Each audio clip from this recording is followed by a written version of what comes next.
Hi Stats class, here's the second video about the Megachart, and this is the one for chapter 10. So we're going to fill in the next two columns of the chart side of this page, and then we'll go over to the other side and talk about the flow chart some more. So in chapter 10, it was about comparing two populations.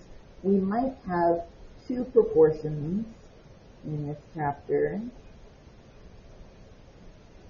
or we might have two means. Those are the two types of tests that we learned. Both of them, what they have that's different is the same as what was different over here on chapter 9, categorical versus quantitative. So write that again if you need to. But what they have in common that makes them different from chapter 9 is there's two populations and two samples that are independent of each other. And we're not comparing them to a hypothesized value. Instead, we're comparing them to each other.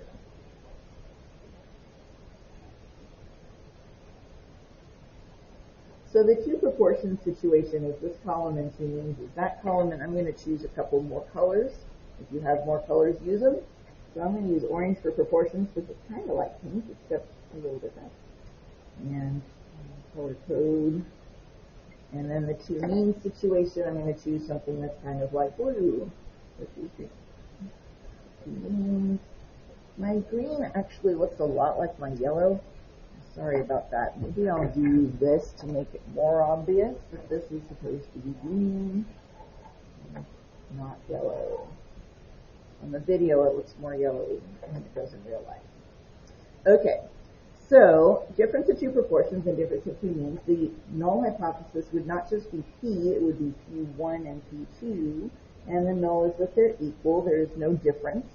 And then the alternate would be either that they're not equal, or it could be that it's greater than, or it could be that it's less than.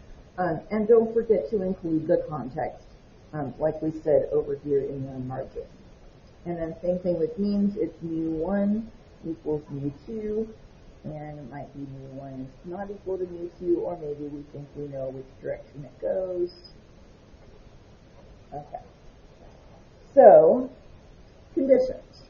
Well, they are almost the same as before. The random condition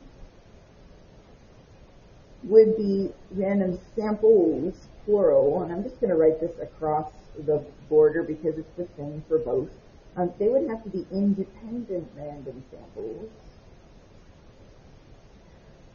or they could be randomly assigned treatments. This is where we started doing experiments in this chapter.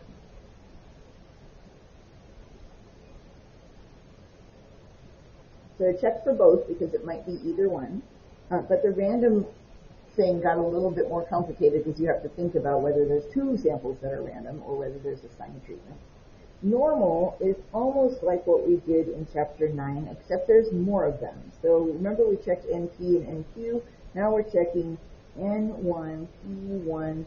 We're using, not P1, we're using PC, N1 PC hash, and N2 PC hash, and N1 QC hash. I'll come back to the C thing in just a minute. And N2 QC hash, all of those have to be greater than or equal to 10. So that's a little bit more complicated than before. There's 4 things to check, and that PC thing, we're going to put it down here in the calculation step and put an arrow, so just wait on that. Remember, it's the pool. We'll come back to the formula for it. It doesn't fit in this box very well. Normal for means is still n greater than 30, except that there's 2 of them. Gotta check both.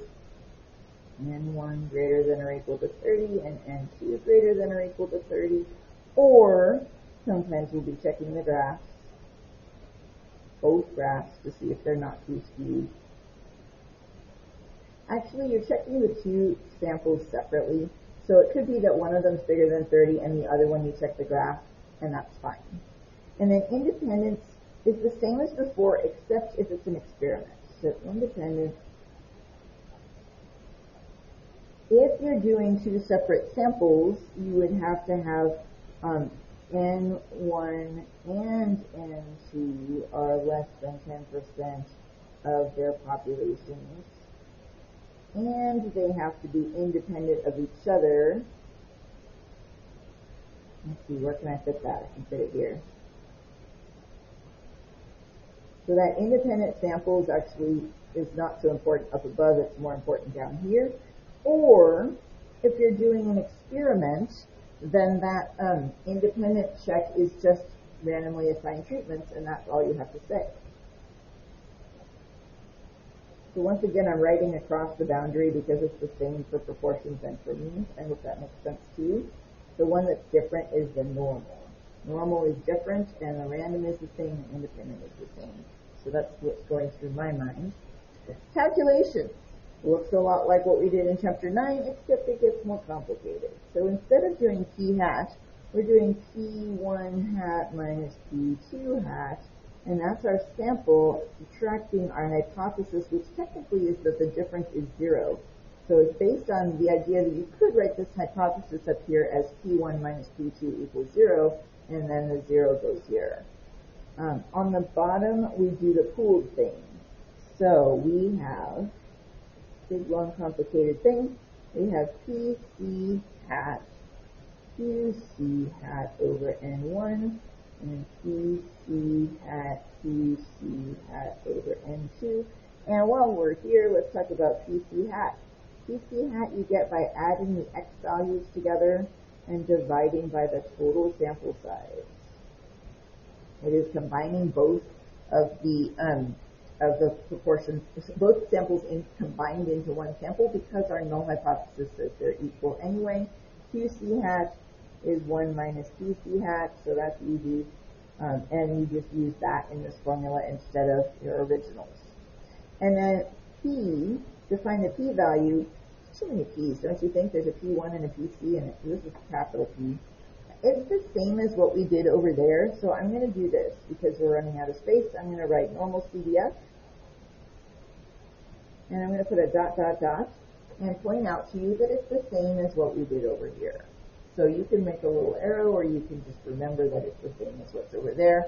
The calculator shortcut is a bit different, which is the 2 proportion z-test instead of a 1 proportion z-test. All right, I fit it in the box. That's amazing. This one is a T instead of Z. It looks a lot like that one, except it's a little bit simpler. X1 bar minus X2 bar, that's my sample, minus my hypothesis, which is that mu1 minus mu2 is 0. I could rewrite that if I wanted to. On the bottom, we still have a square root and a Pythagorean theorem sort of thing, but it's s1 squared over n1 and s2 squared over n2. And remember, that's replacing the sigma that we usually don't know, which is why T is used here instead of Z. The rest of this, instead of saying it's the same as over there, this is the one where the DF formula is really long and ugly. The calculator is going to do it for you. I'm going to recommend that you just make the calculator do it. And the same thing with the p-value. I recommend you make the calculator shortcut do it, because otherwise it's not as accurate. So you could use the conservative approach, which is the smaller n minus 1, but I really like the calculator shortcut for this one. So calculator shortcut, which is so important here, is the 2 sample z-test. And I'm not going to write the details of how to do that DF because it's not super important. Bottom of this chart stays the same for chapter 10. Very comforting to know the fact it's the same for all 4 of these chapters. I'm going to go to the other side next and talk about how the flow chart might lead you to do one of these 2 things. So that's coming next. On the flow chart, you still have this decision between means and proportions. Chapters 8, 9, and 10 are all over here. This is chapter 11 and 12 that we're coming back to. So the pieces I left out on these branches are chapter 10 stuff. If you ended up with 2 samples and you're doing means and the samples are independent, that would be a difference of 2 means test, which is what goes right here. I'm going to call it 2 sample means because that's what I called it on the other page. And we also might be doing a 2 sample confidence interval. for a difference of two means. Remember in chapter 10 we did both confidence intervals and tests. And I'm going to point out that the difference of two means was the last column we just did, and it's green. So I'm going to use green to color code it on this side. I realized that I put means and proportions in a different order on this side. I still haven't told you why, but I will when we get to the relevant piece. And again, my green looks a lot like a yellow, so I'm doing this to make it look more green. And then the null hypothesis here, which helps you match with the other side, is mu1 equals mu2. The confidence interval formula, this is the spot where we're putting that because chapter 10 had confidence intervals in it. It's x1 bar minus x2 bar. That's my estimate, plus or minus 2 star, square root. This looks just like the bottom of Z on the other page, and I'll show you one more time. The bottom of Z was, or bottom of T, I mean, S1 squared over N1. That same formula works over here. S1 squared over N1 plus S2 squared over N2. And the calculator calls this a two-sample T interval. So if you found yourself needing to do a test, you would hopefully see this null hypothesis and use that to help you match it up with this column over here. If you're doing a confidence interval, you would use this formula and the same conditions that are on the other side. And then over here with proportions, if you find yourself with two samples in the proportion situation, that's when you would be doing a two proportion t-test instead of a one proportion t-test. And that also might lead you to do a two proportion confidence interval for a difference of proportion.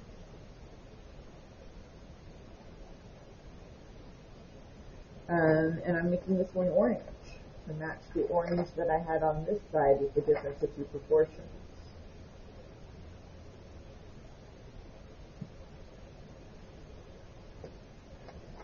So, last but not least, the null hypothesis for this would look like a P1 equals P2.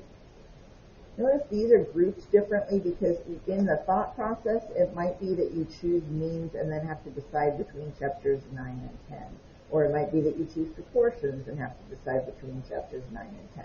So that's why it looks a little bit different, but that's okay. The colors are supposed to help you match them up. Two proportion confidence interval formula looks like P1 hat minus P2 hat plus or minus Z star instead of T star. And then here's where you do not pool because we don't have a hypothesis. This hypothesis only applies to tests and not confidence intervals. And so this is where you use P hat, P1 hat, Q1 hat instead of PP hat. And I wanted to point that out again because we don't pool for confidence intervals, only for tests. And the calculator calls this a two proportion Z inch. And I think while we're here, let's use some of this space at the bottom to do what we did at the bottom of this side where we wrote our sample sentence. I'm going to write the sample confidence interval sentence down here because this seems like a good time to do it. So for any of these confidence intervals, you could say we are whatever percent confident that the interval from whatever to whatever contains the true, and then you talk about your parameter in context. Your parameter could be a mean or a proportion or a difference of means or a difference of proportions, but whatever it is, put it in context. So that could be the true mean, true difference, whatever, whichever one you do it. So that's the other thing I wanted to add to that. We are a little more than halfway through with this gorgeous chart, and we will come back to chapter 11 and chapter 12. Chapter 11 and chapter 12 in future videos. There you go.